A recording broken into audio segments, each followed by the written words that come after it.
ओम स्वस्ति सिद्धम। शारदा लिपि कश्मीर की मूल लिपि है। इसका नाम देवी शारदा के नाम पर रखा गया है। शारदा लिपि भारतीय उपमहाद्वीप के पूरे उत्तर पश्चिमी भाग में प्रचलित था। कश्मीर पृथ्वी पर स्वर्ग के रूप में ही नहीं बल्कि शारदा पीठ के रूप में भी जाना जाता है।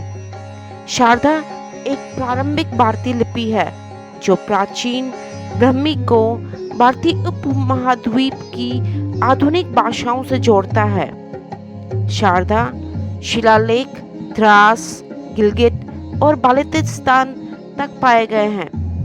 अफगानिस्तान में हिंदू देवताओं की कई मूर्तियां मिली हैं, जिनमें शारदा शिलालेख है। 7वीं शताब्दी ईस्वी काबुल के हिंदू राजाओं के सिक्कों में भी शारदा में शिलालेख पाए गए हैं। 10वीं से 14वीं शताब्दी ईस्वी तक शारदा लिपि पंजाब क्षेत्र में कई संबद्ध लिपियों में रूपांतरित हो गई।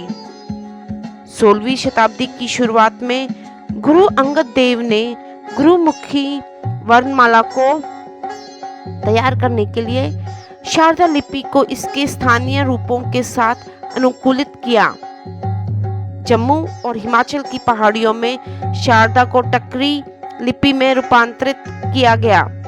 सबसे पुराने नमूने उत्पल राजवंश के सिक्कों पर किंवदंतियों और अवंतीवर्मन के नाम का उल्लेख करते हुए खंडित शिलालेख हैं। रानी दिदा के शासनकाल के 2 शिलालेख हैं।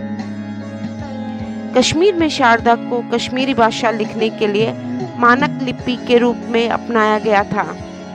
भारत की सबसे पुरानी जीवित लिपियों में से एक शारदा लिपि को संरक्षित करने के लिए अधिक ध्यान देने की जरूरत है। कश्मीरी पंडितों की युवा पीढ़ी ने इसे मुख्य धारा में लाने के लिए इसे अपने ऊपर ले लिया।